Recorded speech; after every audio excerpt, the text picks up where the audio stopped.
ce qu'on a trouvé un jour, ce qui a été déclaré dans notre cœur, ne s'arrête pas là, notre Dieu. Ça va jouer dans l'espérance de la vie éternelle, notre Dieu. Nous chanterons à ta gloire, Seigneur. Seigneur, nous voit cet après-midi, et bénis les cœurs, celui qui chante, celui qui va apporter le conseil de ta parole.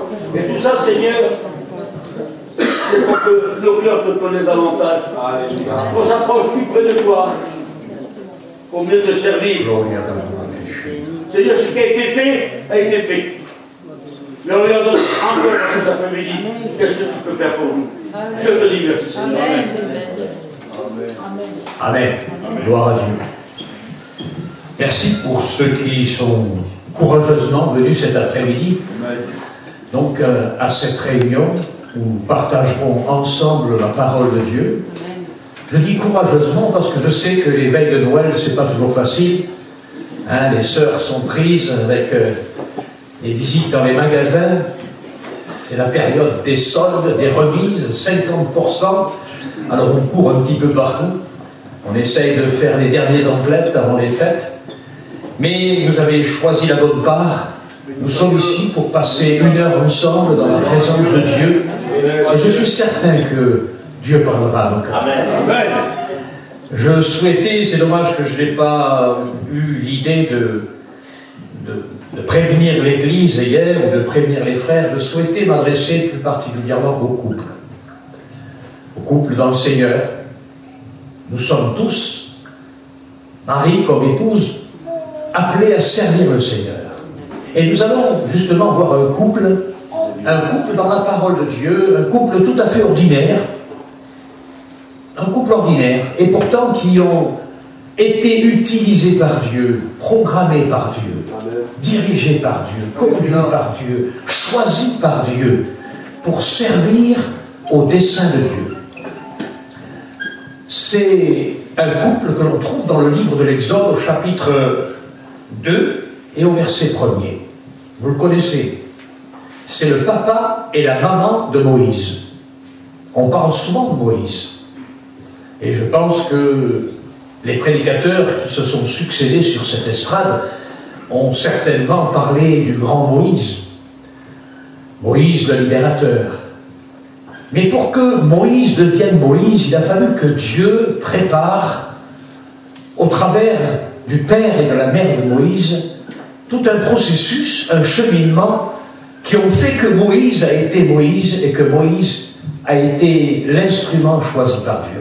Il n'y a pas de hasard avec Dieu. Vous savez, dernièrement, je lisais un reportage, un documentaire, dans un journal, un article, sur le grand évangéliste Billy Graham. Et j'étais bouleversé en voyant comment Dieu avait suscité, au fond, les parents de Billy Graham, et notamment une vieille tante, une vieille chrétienne de l'église, qui, alors qu'elle voyait ce petit garçon grandir dans l'église, Billy, le petit Billy, n'avait que peut-être 5-6 ans, puis 7-8 ans, puis une douzaine d'années, le Seigneur avait saisi son cœur pour un amour et une compassion particulière pour le petit Billy. On aurait dit que le Seigneur l'inspirait et l'a poussé par le Saint-Esprit à intercéder pour ce petit garçon. Ça aurait pu être un autre, mais c'était lui. Et pendant des années et des années et des années, alors qu'elle l'a vu grandir, tout petit bébé, puis ensuite jeune enfant et jeune adolescent, elle l'a vu grandir, elle a prié pour le petit Billy. Elle a jeûné pour le petit Billy. Elle disait, Seigneur, fais de lui un serviteur de Dieu. Et Dieu a exaucé sa prière. Amen. Le petit Billy est devenu grand, il s'est converti, et puis il a été à l'école biblique, et il est devenu le grand évangéliste que nous connaissons. Amen.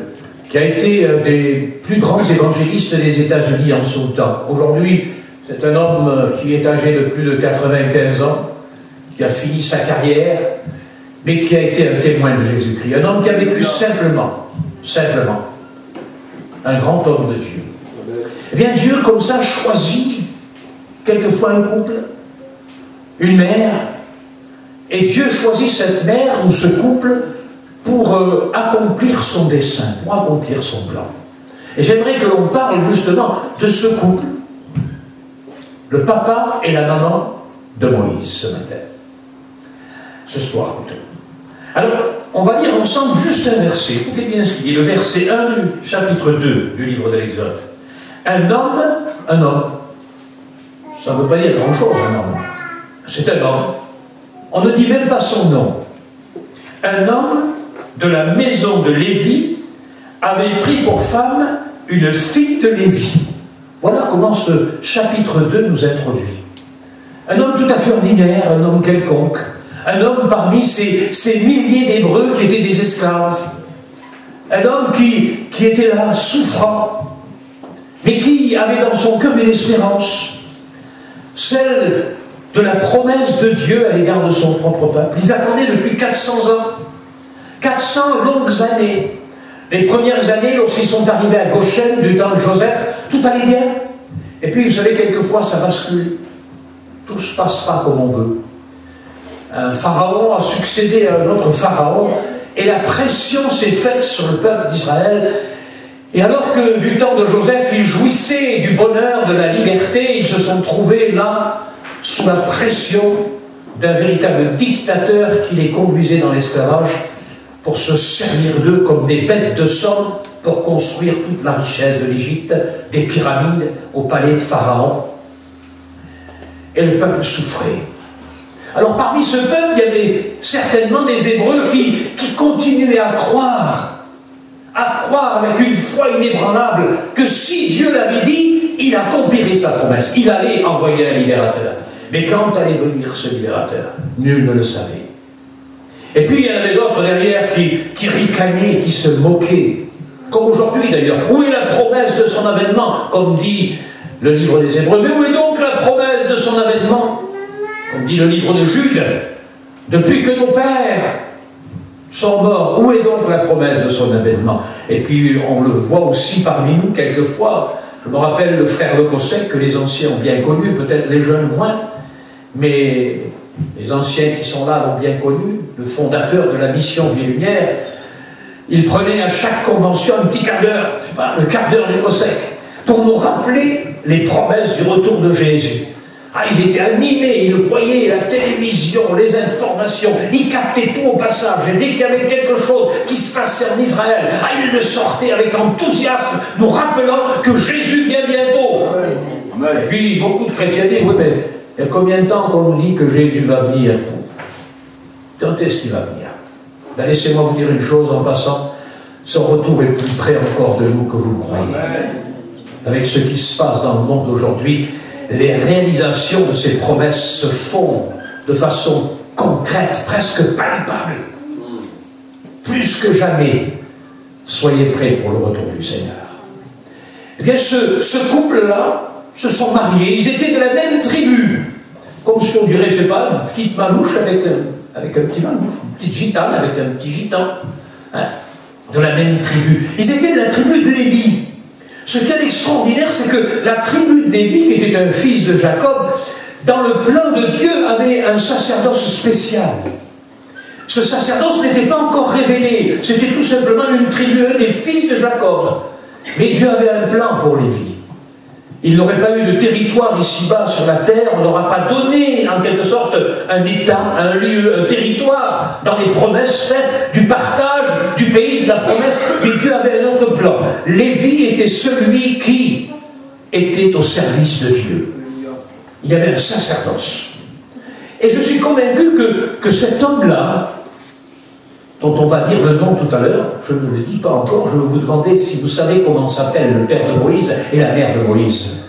Mais pour le moment, laissons-les dans l'anonymat. Cet homme-là, de la tribu de Lévi, a choisi une fille de Lévi, parce que dans son cœur, il y avait en quelque sorte un sacerdoce qui brûlait. Il voulait servir Dieu. Et il a fait le plus beau des mariages. Savez-vous pourquoi il a fait le plus beau des mariages? Non pas parce qu'elle avait des yeux comme ça, hein. Et parce que lui, il avait une Porsche, non. Parce qu'il y en a qui se marient comme ça, pour la Porsche ou pour les yeux. Ah, il y en a qui se marient comme ça. T'as vu la voiture qu'il a? La voiture, la Porsche. Ah là là là là là. Ah oui, on se marie pour ça. Mais ça ne dure pas, les mariages comme ça. Eux, ils se sont mariés dans le Seigneur. C'est le plus beau mariage que l'on peut faire, se marier dans le Seigneur. Alors s'il y a des jeunes filles qui ne sont pas encore mariées, regardez pas la Porsche ou les beaux yeux qui ressemblent à Alain Delon. Moi, je ne sais plus, Alain Delon, c'est vieux maintenant, ça c'était mon époque. Il y a mieux que ça aujourd'hui. Hein. Mais laissez-moi vous dire une chose, mariez-vous dans le Seigneur. Ça ne veut pas dire que tout va rouler comme sur des roulettes. Il peut y avoir aussi quelquefois des petites tensions, il faut que les caractères arrivent à s'accommoder, il faut se comprendre l'un et l'autre, il faut faire des concessions. On n'est pas tous faits de la même manière et on a nos petites personnalités. Mais laissez-moi vous dire une chose, quand c'est dans le Seigneur, ça s'arrange toujours. C'est pas vrai? Mais quand c'est pas dans le Seigneur, c'est difficile de se marier. Alors faites attention. Ils se sont mariés dans le Seigneur. Et maintenant, je voudrais vous poser une question. Quelqu'un ici, peut-être pas les étudiants ou les serviteurs de Dieu, mais je parle des frères et sœurs qui sont là. Quelqu'un pourrait me dire comment s'appelait le papa de Moïse? Ah, grande question. On ne le cite pas dans ce verset, mais plus loin dans la Bible, on retrouve le nom du papa de Moïse. Qui sait? Allez. Question à 50 € là. Quel est le nom du papa de Moïse? Les jeunes serviteurs, vous connaissez? Les étudiants? Personne ne connaît le nom du papa de Moïse. Alors là, vous me décevez. Et quel est le nom de la maman de Moïse? Ah, quand même, Jochébed. Mais vous savez qu'avec Dieu, il n'y a pas de hasard. Avec Dieu, il n'y a pas de hasard. Savez-vous ce que veut dire le nom du papa de Moïse? Parce qu'il s'appelle Abraham. C'est son nom. Le papa de Moïse s'appelle Abraham. Je dis le papa, parce que c'était un papa. Bien sûr, aujourd'hui, on dit c'est le père de Moïse, ça fait bien. Mais moi, j'aime bien le mot papa, parce qu'il a été un papa avant tout. Parce que Moïse était un petit gamin qui jouait sur ses joues, peut-être après, plus tard. Il l'a pris dans ses bras, il l'a embrassé. Et puis, Madame Jochébed, maman Jochébed, elle a pris le petit bébé, elle l'a nourri sur son sein. C'était un petit bébé, c'était un papa et une maman que Moïse a eu. Le grand Moïse a eu un papa et une maman. Comme vous pouvez être des papas et des mamans, de la même manière que vous. C'était des gens ordinaires. Nous sommes des gens ordinaires. Croyez-vous que nous sommes supérieurs aux autres? Moi, je me sens très ordinaire. Abraham, son nom est merveilleux. J'aime son nom. Et il n'y a pas d'hasard avec Dieu. Savez-vous ce que veut dire Abraham? Abraham, ça veut dire celui qui a fait de Dieu son allié. Dieu est mon allié. Dieu, en quelque sorte, est mon bras droit. Je peux m'appuyer sur lui, je peux compter sur lui. Quel homme merveilleux. Lorsque dans le foyer, le mari est celui qui s'appuie sur Dieu, qui compte sur Dieu, qui marche avec Dieu. Dieu est son allié. Quelles que soient les circonstances, quels que soient les problèmes, quelles que soient les adversités, il sait que Dieu est son allié. Vous n'imaginez pas la force de savoir que Dieu est votre allié. Il y en a qui font alliance avec peut-être quelqu'un qui est un peu financièrement et des possibilités de dire si c'est mon copain, celui-là, si j'ai un problème, il va m'aider. Ou éventuellement, si j'ai quelqu'un qui vient m'embêter, allez, il fait 1m90, 130 kg, il a des épaules très larges, et il sera là pour prendre ma défense. C'est vrai, on peut des fois imaginer comme ça que l'on puisse s'appuyer sur quelqu'un de plus fort que soi. Mais lorsqu'on s'appuie sur Dieu, on est sûr de gagner à tous les combats. Car si Dieu est pour nous, dit l'apôtre Paul, mais qui sera contre nous? Si Dieu est mon allié, mais qui sera contre moi? Alors dans l'adversité, devant les soldats de Pharaon, devant les problèmes, devant les difficultés, devant les souffrances, devant les peines, devant les coups qu'il prenait, il savait malgré tout, il savait que Dieu était son allié. Alors dans quelques circonstances dans lesquelles vous passez, si Dieu est votre allié, votre bras sera fort. Est-ce que vous comprenez cela? Et savez-vous ce que signifie Jochébed? Il y a quelqu'un qui a cité son nom tout à l'heure, la petite sœur là-bas. Qu'est-ce que veut dire Jochébed? Jochébed, ça veut dire celle qui craint l'Éternel, celle qui honore Dieu. Voilà son nom. Le papa et la maman de Moïse vous dressent un tableau de l'atmosphère qu'il y avait dans la famille. C'est bon quand dans une famille, Le papa, lui, s'appuie sur Dieu. Dieu est son allié, quelles que soient les circonstances. Et la maman, à côté, elle dit, ah, mais de toute façon, moi, je veux tout faire pour honorer Dieu. C'est une femme du royaume. C'est une fille du royaume. Elle cherche le royaume de Dieu et sa justice, premièrement. Elle veut honorer Dieu dans son foyer. C'est pour ça que Dieu les a regardés. Et c'est pour ça que Dieu les a choisis. Il n'y a pas d'hasard. Croyez-vous que Dieu a choisi le papa et la maman de Moïse comme ça au hasard? Il dit, c'est pas mal celui-là, oui, peut-être celui-là, qu'est-ce que t'en penses, toi, hein, Gabriel, qu'est-ce que tu dirais de celui-là, toi? Non, non, non, Dieu a les regards sur les foyers. Dieu a les regards sur les foyers. Et quand il veut faire quelque chose, il choisit des foyers sur lesquels il pourra compter pour son plan et pour l'avancement de son royaume. Est-ce que vous comprenez cela? Alors, ce petit couple-là, tout simple, un petit couple perdu dans la masse. Il est perdu dans la masse, mais il est retiré de la masse par le doigt de Dieu. Il est mis à part pour une mission spéciale. Dieu met à part comme ça. Dieu peut vous mettre à part pour une mission spéciale. Dieu peut vous appeler pour un ministère spécial. Dieu peut vous appeler pour un service spécial. Dieu peut être même vous appeler pour que vos propres enfants remplissent un ministère spécial, un service spécial. On ne peut pas échapper au regard de Dieu. Mais le regard de Dieu se pose peut-être de façon plus particulière sur ceux sur lesquels il pourra compter. Abraham avait le vrai caractère qui correspondait au service que Dieu attendait pour que le jeune Moïse puisse exercer son ministère plus tard. Et puis, Madame Joquebed, la maman de Moïse, elle aussi, elle avait ce caractère de femme ferme qui cherchait, malgré toutes les circonstances, malgré toutes les apparences, elle cherchait la gloire de Dieu, celle qui cherche la gloire de Dieu. Laissez-moi vous dire une chose, elle ne cherchait pas le dernier tabac, elle ne cherchait pas le dernier fête, elle ne cherchait pas la plus belle des maisons, elle cherchait la gloire de Dieu. Cherchez premièrement le royaume de Dieu et la justice de Dieu. Ça s'appelait. Et toutes choses vous seront données par-dessus. Vous aurez votre petit feinte, il n'y a pas de problème. Vous aurez votre petit tabac, vous aurez votre petit camion, votre petite machine à laver, vous l'aurez. Mais cherchez premièrement le royaume de Dieu et sa justice.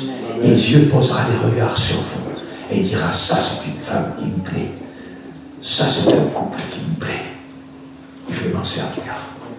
Est-ce que vous comprenez cela? Je vais m'en servir. Ils vont être utiles dans ma maison. Voulez-vous être utiles dans la maison de Dieu? Amen. Soyez des papas qui, dans votre foyer, font alliance avec Dieu. Celui qui fait alliance avec Dieu, comme Abraham, le papa de Moïse, laissez-moi vous dire une chose, c'est qu'il avait une relation avec Dieu. On ne peut pas prendre Dieu comme allié sans avoir une relation intime avec Dieu. C'était certainement un homme qui priait, c'était certainement un homme qui espérait en Dieu. Il n'y avait pas la Bible à l'époque, il n'y avait pas même les 10 commandements, il n'y avait rien, mais il y avait la conscience. Il y avait la conscience.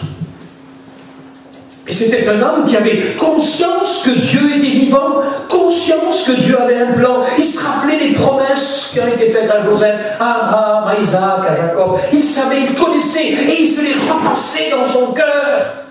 Il se remémorisait toute la gloire de Dieu, toute l'espérance de Dieu, toutes les promesses de Dieu. Et il disait, Seigneur, quand est-ce que tu vas envoyer le libérateur? Mais quand, Seigneur, vas-tu réaliser tes promesses? Il était dans l'attente de la réalisation des promesses de Dieu. Il avait les yeux fixés sur l'invisible. Trop de chrétiens aujourd'hui, trop de couples fixent leurs yeux sur des choses visibles, des choses de la terre. On regarde à notre bien-être. Essayons de détacher le regard des choses de la terre.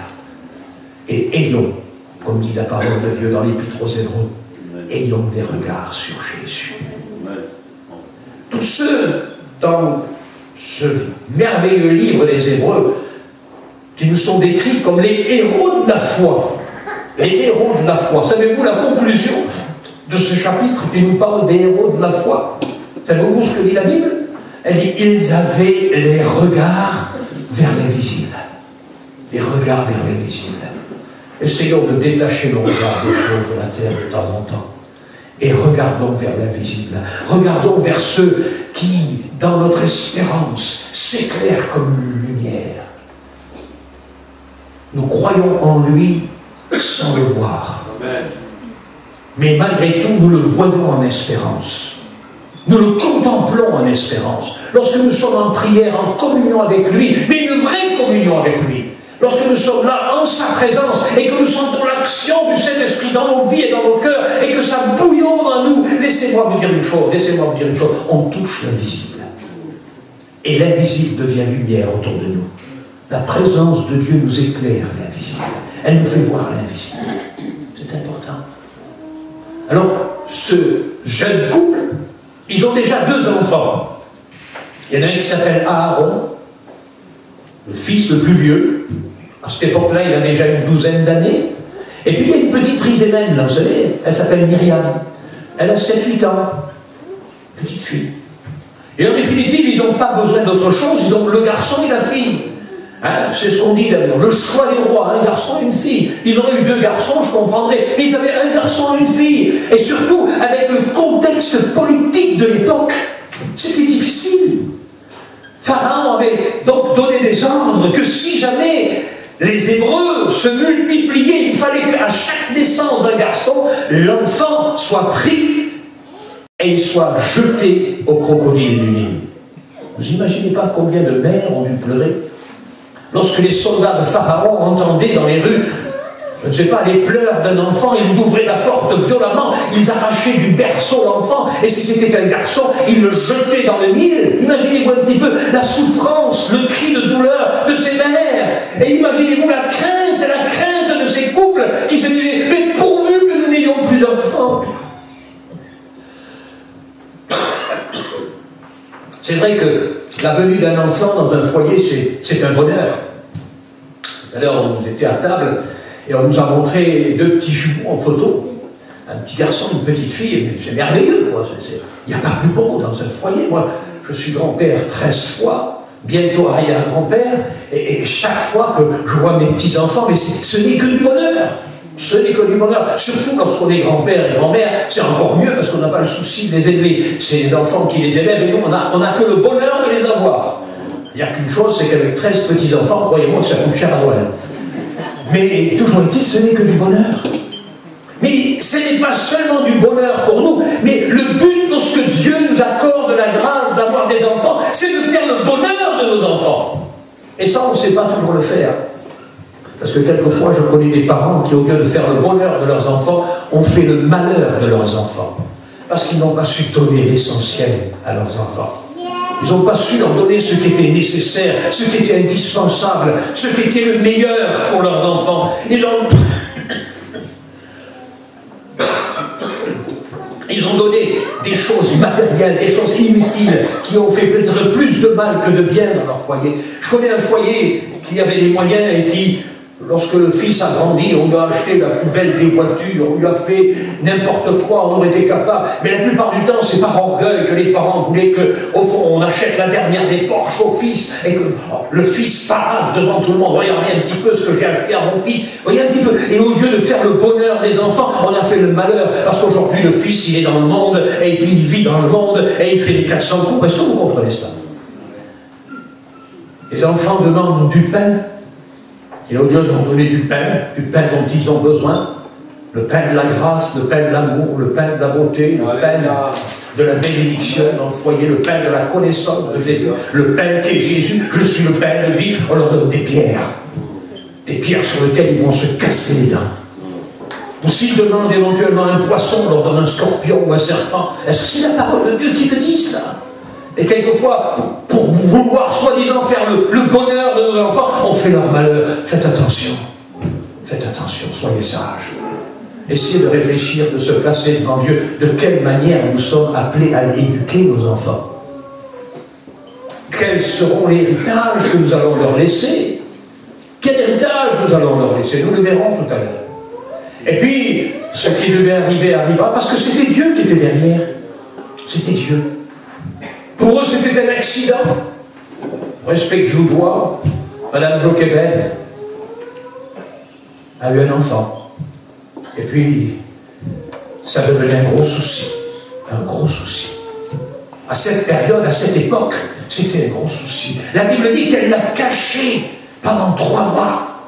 3 mois de crainte, 3 mois de larmes, 3 mois de peur, où elle tremblait. Chaque fois que l'enfant pleurait, il fallait mettre une couverture dessus pour que personne ne l'entende. Car si quelqu'un l'entendait, ça aurait été le drame. Pendant 3 mois. Et je pourrais poser la question à Jochebed si elle serait là. Jochebed, sais-tu que l'enfant que tu es en train de bercer dans tes bras sera demain le libérateur du peuple d'Israël? Sais-tu que l'enfant que tu allaites sur ton sein, au respect que je vous dois, il désaltérera et il nourrira le peuple dans le désert? Sais-tu que l'enfant qui pleure aujourd'hui fera danser le peuple devant la mer rouge ouverte? Sais-tu cela? Elle ne savait pas, elle ne connaît pas le plan de Dieu, elle ne sait pas tout cela. Est-ce que vous comprenez ce que je veux dire?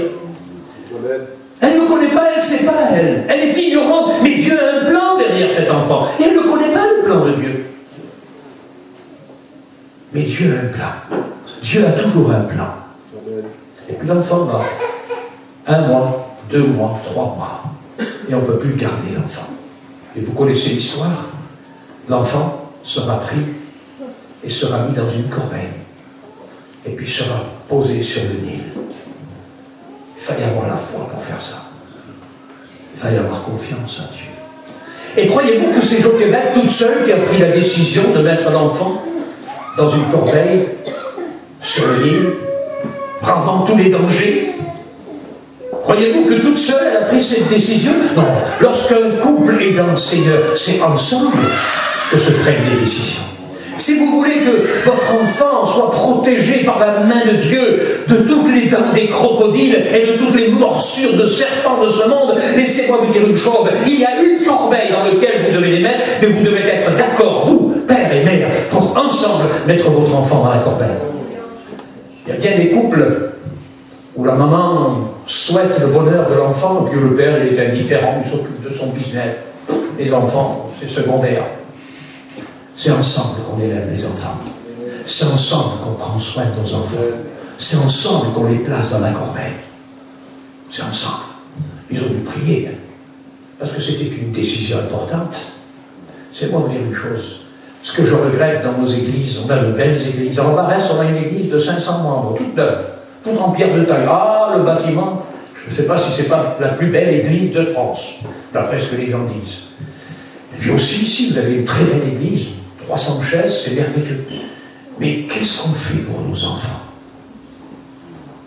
Dans quelle corbeille on les met?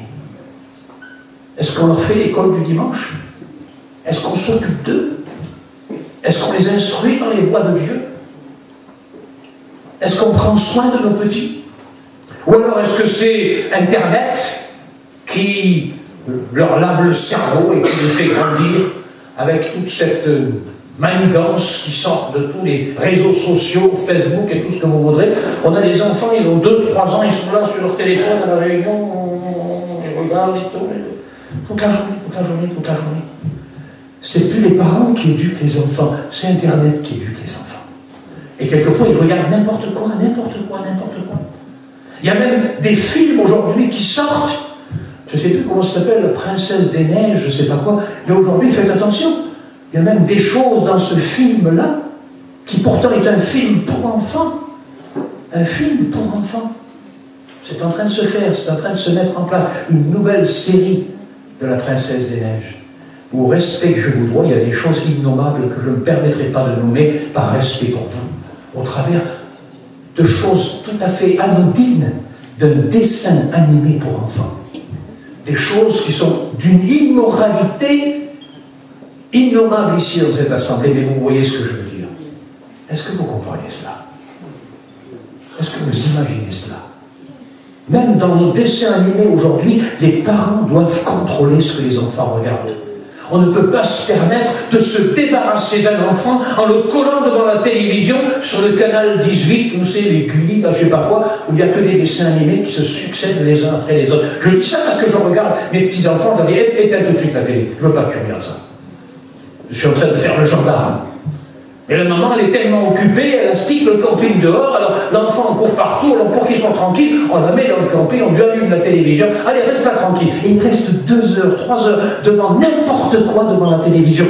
C'est ça, c'est, si vous voulez, cette culture du monde. Cette culture du monde qui est en train d'élever nos enfants, qui est en train de leur laver le cerveau, en banalisant le péché, banalisant toutes sortes de choses innommables. C'est le monde qui est en train d'éduquer nos enfants. Vous croyez qu'on n'a pas un rôle important à jouer? Plus important que d'astiquer le camping toute la journée? Prendre soin de nos enfants. Prendre soin de nos enfants. Elle a pris soin de son enfant.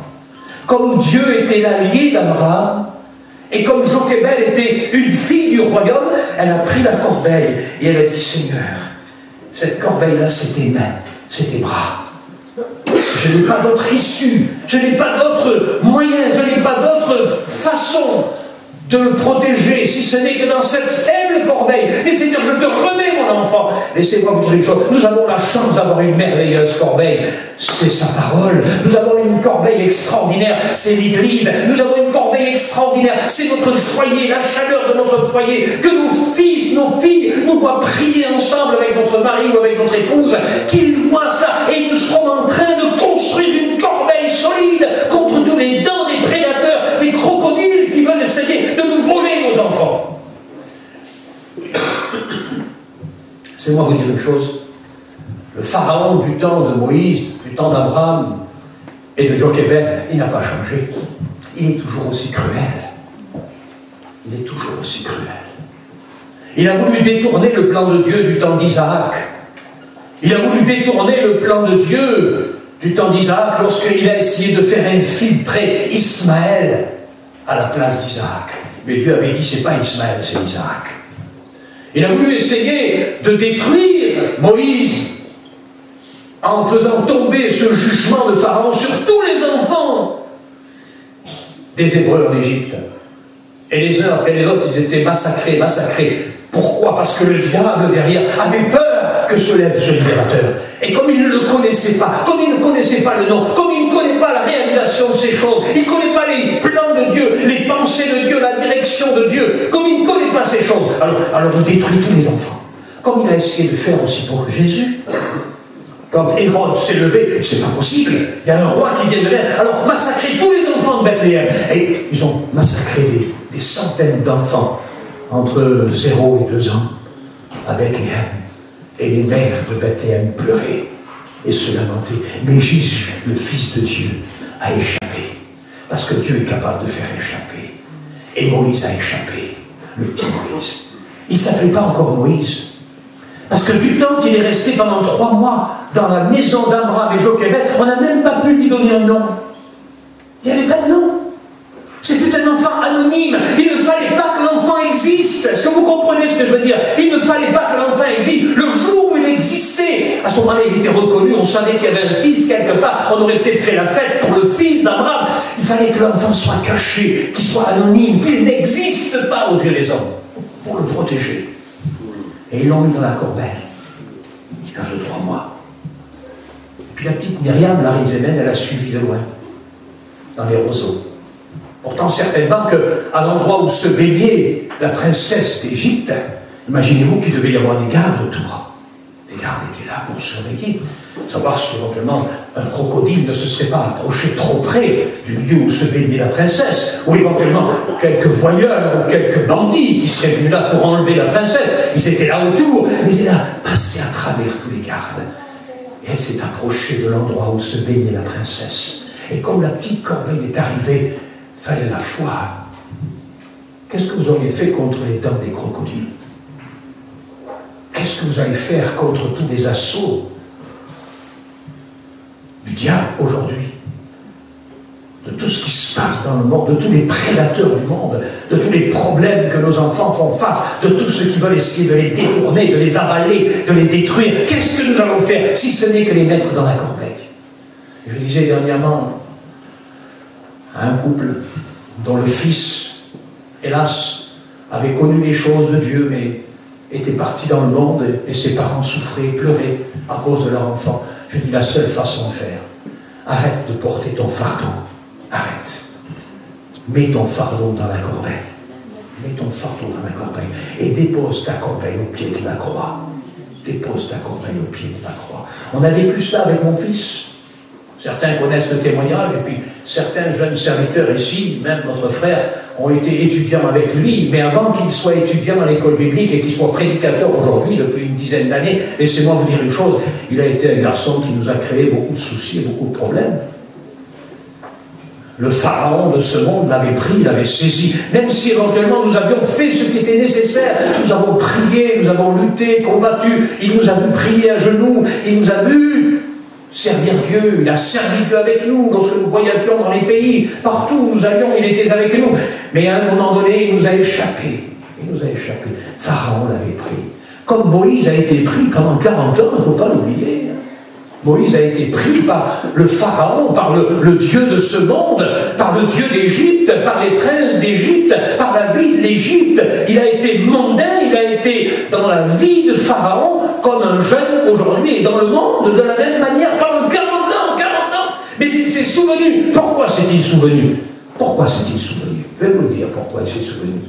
Parce que Abraham et Jochebed ont su planter dans le cœur du petit bébé une semence qui a germé un jour. Même si c'est 40 ans après, cette semence a un jour germé. Alléluia. Comme dit la parole de Dieu, jette ton pain à la surface des eaux. Mais avec le temps, tu le retrouveras. Jette la parole, ou plutôt pose la parole dans le cœur de ton fils, de ta fille. Et même si éventuellement, à un moment donné, il y a une crise dans sa vie où il s'éloigne de Dieu, la semence que tu as semée dans le cœur de ton enfant, même tout petit bébé, cette semence-là, un jour, elle germera. Est-ce que vous comprenez ça? Je vais vous dire un petit secret. Savez-vous qu'au respect que je vous dois, un enfant, même avant sa naissance, réagit au milieu ambiant dans lequel il va grandir. Un enfant, avant sa naissance, il réagit déjà au milieu ambiant dans lequel le foyer se comporte et vit. S'il y a de l'agressivité entre les parents, si ça crie, s'il y a de la vilaine musique, si vous voulez, s'il y a une ambiance agressive dans le foyer, une atmosphère agressive dans le foyer, l'enfant, avant même sa naissance, va en subir les conséquences. Et lorsque l'enfant va naître, il est agressif, il réagit. Il réagit à cette agressivité. Et des tests prénatals et médicaux ont prouvé que lorsque une maman était là et que l'enfant a été placé dans un contexte de paix, d'amour, avec de la musique douce, agréable, pas du rap avec des machins, des trucs, avec la musique qui est à fond, avec les baffes qui s'enflamment tellement que c'est fort. Non, non, la paix, l'amour, la musique. L'enfant, alors quand il est né, il dort, il est dans la paix, il est dans le calme. L'atmosphère dans laquelle vit le foyer va influencer psychologiquement le comportement de l'enfant. Alors, à plus forte raison, lorsque nous avons, nous chrétiens, la chance d'être des enfants de Dieu, d'être des Abraham et des Jochebed, où nous pouvons, nous, créer autour de nous une atmosphère spirituelle, une atmosphère de paix, une atmosphère de foi, une atmosphère de joie dans le Seigneur. La maman, elle porte son enfant au respect, je vous vois, mais elle chante des cantiques. Vous croyez que l'enfant n'entend pas? Il aime la paix, il aime le bonheur de naître dans un foyer chrétien. C'est important ce que je dis. C'est pas du tout déplacé, je m'excuse, c'est pas du tout déplacé, c'est biblique. Instruis l'enfant dès son jeune âge. Les premiers mois de l'enfant, les premières années de l'enfant sont capitales sur son comportement et la façon dont il va se conduire dans l'avenir. Est-ce que vous comprenez cela? Tout ce que vous allez imprégner dans le cœur de l'enfant, l'amour, la paix, l'unité dans le foyer, qu'il n'y ait pas l'agressivité autour de lui, ça va être pour lui capital pour son comportement à venir. C'est important ce que je dis. Je voudrais que vous soyez des Abraham, mes frères, et je voudrais que toutes tes sœurs soient des Jochebed. Vivez votre foyer dans l'harmonie, dans la paix, dans le bonheur de connaître Jésus. Et votre enfant qui aujourd'hui a 1 an, 2 ans, 3 ans, qu'il voit son père prier, qu'il voit sa mère prier, qu'il les entend. Ben, il va faire pareil, lui. Il dit, mon père, il se met à genoux. Et vous avez déjà vu les petits-enfants se mettre à genoux. Pourquoi ils se mettent à genoux, les enfants? Pourquoi est-ce qu'ils vont se mettre à genoux en train de prier? Mais parce qu'ils ont vu leur papa se mettre à genoux. Parce qu'ils ont vu leur maman se mettre à genoux. J'ai vu des petites filles de 2-3 ans, elles prenaient un foulard, elles se mettaient sur la tête. Pourquoi elles se mettaient sur la tête? Parce qu'ils ont vu leur maman mettre un foulard sur la tête. Pourquoi j'ai entendu des enfants de 3 ans chanter des cantiques? Parce que dans le foyer, les parents chantent des cantiques. Pourquoi j'ai entendu des enfants jurer et dire des vilaines paroles? Parce que dans les foyers, les parents disent des vilaines paroles, se disputent toute la journée. Mais c'est vrai, c'est une réalité. On imprègne nos enfants de l'atmosphère spirituelle dans laquelle on vit. Oui, je vais vous dire un petit secret. Lorsque la princesse d'Égypte a vu la corbeille, elle a ouvert, elle a vu que c'était un petit des Hébreux, et puis la petite Rizémel, elle dit, tu cherches une maman pour le nourrir? J'en connais une. Ah bon? Oui, j'en connais une. Ah bon? Elle a pris l'enfant, elle l'a amené dans la maison de Jochebed. Elle a offert son enfant dans une corbeille entre les mains de Dieu, et Dieu lui a rendu son enfant. Et je dirais que Dieu lui a rendu au centuple. Savez-vous pourquoi? Savez-vous pourquoi? Parce que c'est de là qu'a commencé les premières allocations familiales. Vous ne savez pas? Il paraît que c'est en 1948 que les allocations familiales ont été instituées en France pour aider les mamans à élever leurs enfants. Mais moi je dis que non. C'est du temps de Moïse. C'est la princesse d'Égypte elle-même qui a lancé le processus des premières allocations familiales. Vous savez ce qu'elle a dit? Prends soin de l'enfant, et puis je vais payer pour ça. Je vais donner des sous pour l'élever, pour l'habiller, pour en prendre soin, pour le nourrir. Elle a reçu une bénédiction. Elle n'avait même plus besoin d'aller travailler dans les fabriques de briques sans paille. Elle n'avait même plus besoin d'aller piétiner la boue et la glaise pour faire des briques sans paille. Elle n'avait plus besoin. Reste à la maison, prends soin de l'enfant. Vous voyez pas le cadeau que Dieu va lui faire? Pourquoi? Pourquoi? Parce qu'elle a eu la foi de faire confiance à Dieu et de placer l'enfant dans la corbeille. Laisse-moi te dire une chose, il y a de riches bénédictions pour l'homme, la femme, le papa, la maman, qui sait faire confiance à Dieu pour ses enfants. Pour ses enfants. Prends soin de lui jusqu'à ce qu'il soit sevré. Ah, c'est une grande question. Combien de temps a duré le sevrage du petit Moïse? Parce que c'est là qu'à ce moment-là, le nom lui a été donné. Il n'avait pas de nom. Pendant 3 mois, il n'avait pas de nom. Mais le moment où la princesse l'a trouvé, elle l'a appelé Moïse, sauvé des eaux. Celui qui est sauvé des eaux, qui est retiré des eaux. C'est à ce moment-là que le nom lui a été donné. Avant, il n'avait pas de nom. Mais là, il a un nom. Et c'est la princesse d'Égypte qui lui a donné un nom. Moïse. Rocher en hébreu. Écoutez-moi, combien de temps a duré le sevrage? Qui c'est qui peut me le dire? Les sœurs qui connaissent, parce qu'elle avait l'air de connaître tout là-bas, Jochebed et tout, là, elle connaît sa Bible, elle sait bien. Combien de temps a duré? On ne sait pas. La Bible ne dit pas combien de temps. Mais moi, je m'imagine. Je m'imagine que Jochebed, elle a fait durer le plaisir. Vous croyez pas? Fait durer le plaisir. Quand de temps en temps, les servantes, ou même la princesse d'Égypte, allaient voir le petit bébé qui était le sien, hein, parce qu'il ne faut pas oublier qu'elle l'avait adopté. Elle devait aller voir là-bas et lui dit, donc Jochebed, ça y est, il est sevré. Ah non, non, c'est long, ça demande du temps. Ah bon? Je vais vous dire une chose. Les voyageurs, peut-être aujourd'hui, ça ne se passe pas comme ça, mais les anciens savent. Je me rappelle, moi, dans les années 60, je voyais encore des mamans, au respect que je dois, allaiter leur enfant, et il avait 4 et 5 ans. Ça se faisait. Chez les voyageurs, ça se faisait. Aujourd'hui, non, on colle le biberon avec de la poudre dedans, tiens, allez, enfile-toi ça. Là, c'est comme ça. Mais à l'époque, tous les enfants étaient nourris par la maman. Moi, je me rappelle, tous mes enfants étaient nourris par leur maman. C'était normal.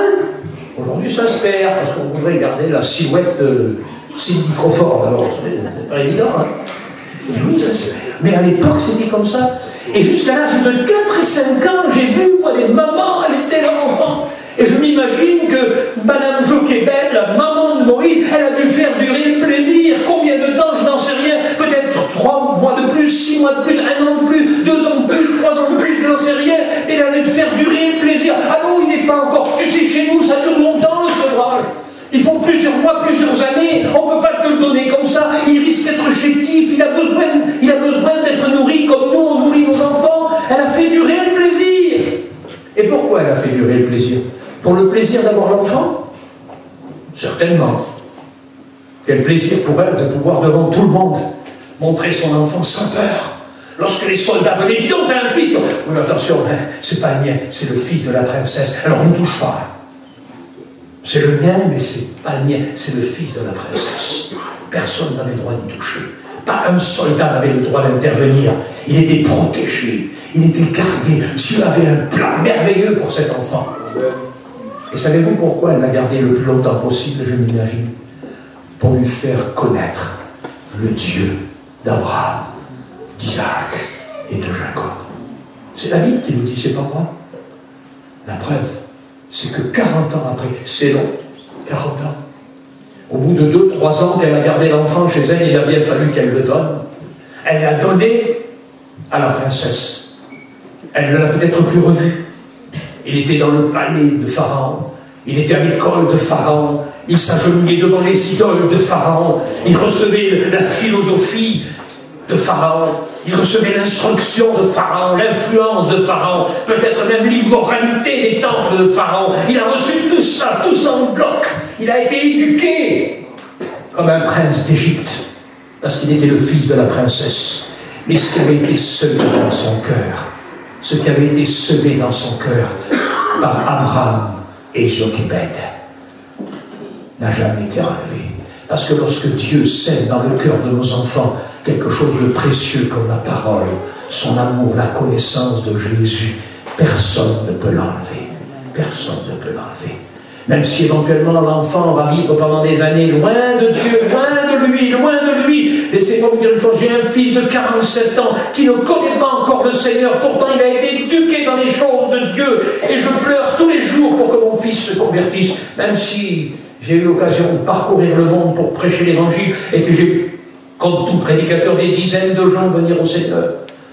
L'occasion de voir des miracles, comme tout serviteur de Dieu. Je ne suis pas plus qu'un serviteur de Dieu, comme tous les autres. On a vu des grandes choses, on a vu nos propres enfants, quelquefois, ne connaissent pas Dieu. Mais j'ai l'espérance, parce que Moïse est revenu vers son peuple, que mon fils reviendra au Seigneur. Je suis convaincu qu'il le fera, parce qu'on a semé cette bonne semence dans son cœur. Je me rappelle à l'époque, quand il était enfant, tout petit, on l'amenait à l'école du dimanche vers les gadgets. Il n'y avait pas d'école du dimanche chez nous, comme il n'y en a pas ici certainement, mais on l'amenait vers les gadgets. Tous les dimanches matins, avant d'aller à l'église de Vieille-Lumière, je m'arrêtais, moi, à l'église des gadgets à Lormont, et je mettais mon enfant pour qu'il puisse recevoir l'éducation chrétienne dans l'église des gadgets, à l'école du dimanche. Et la semence est tombée dans son cœur. Elle n'a peut-être pas germé aujourd'hui, mais le jour viendra où elle germera. Le jour viendra où elle germera. Savez-vous ce que j'ai écouté à la radio il y a quelque temps? J'ai écouté qu'on a découvert au fond de la mer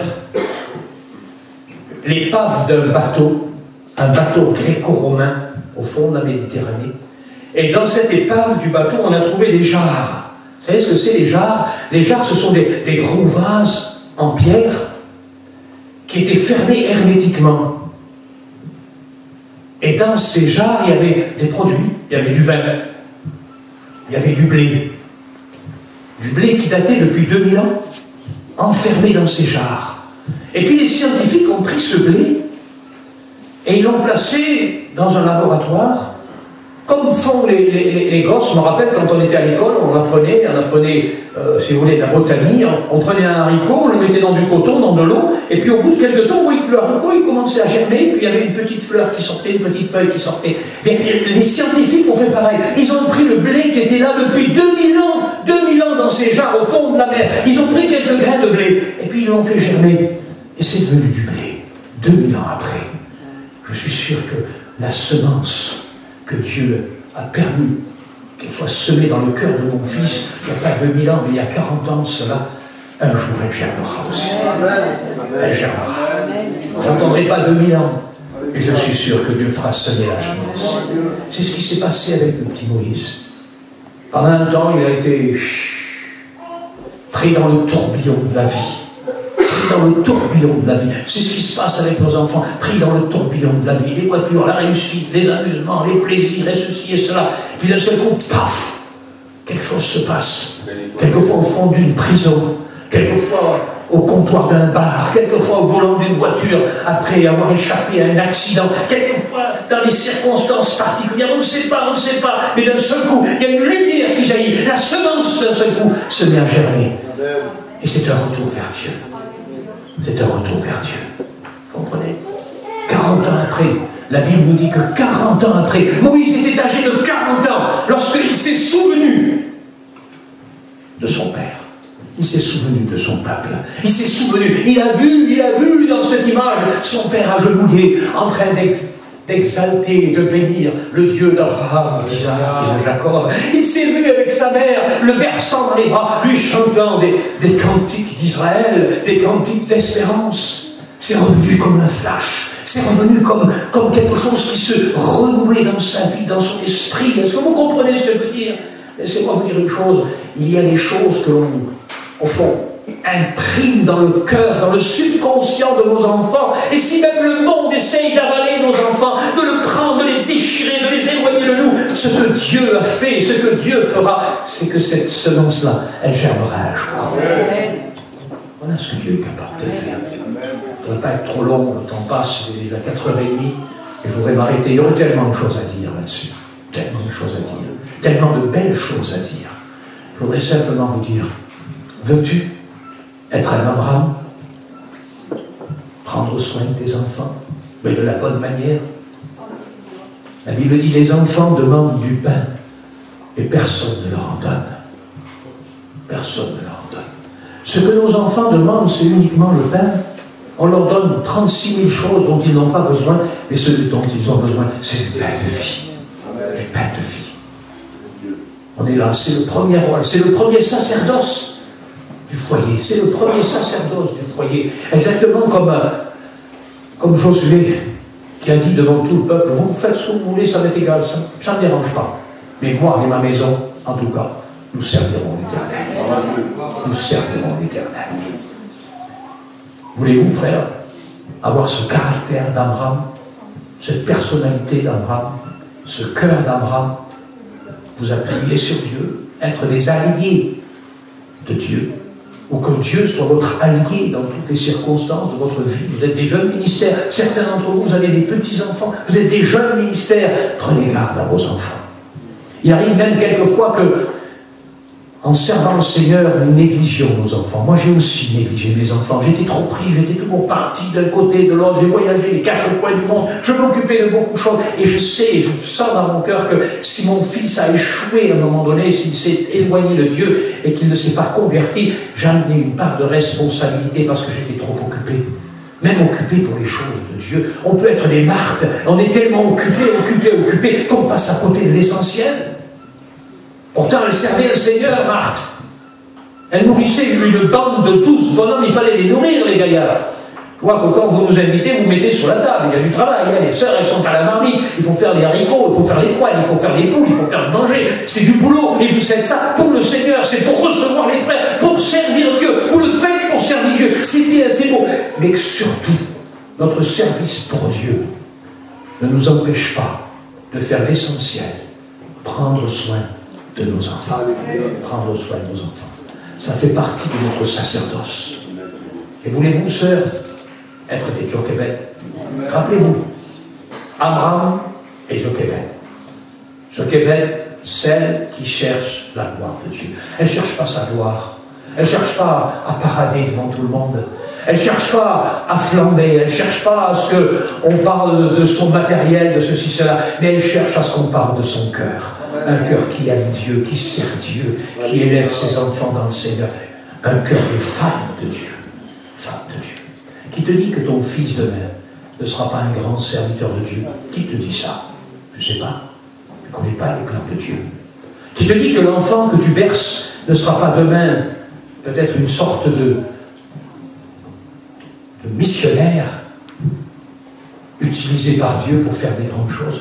tous les hommes qui ont servi Dieu dans le cours de l'histoire, vous prenez des Wesley, des Charles Studd, vous prenez des Adoniran Johnson, savez-vous pourquoi ils sont devenus ce qu'ils sont devenus? Parce que leur père, leur mère étaient des hommes, des femmes qui craignaient Dieu. C'était des Abraham et c'était des Jochebed. Et Dieu, dans ses foyers, a choisi ces hommes-là. Dans un foyer ordinaire. Vous êtes des foyers ordinaires. Je suis un foyer ordinaire. On n'a rien d'extraordinaire. On fait nos petites affaires. Mais surtout, faites les biens. Faites passer le royaume de Dieu et sa justice, premièrement. Et vous verrez que le Seigneur bénira votre foyer et bénira vos enfants. On prie le Seigneur ensemble.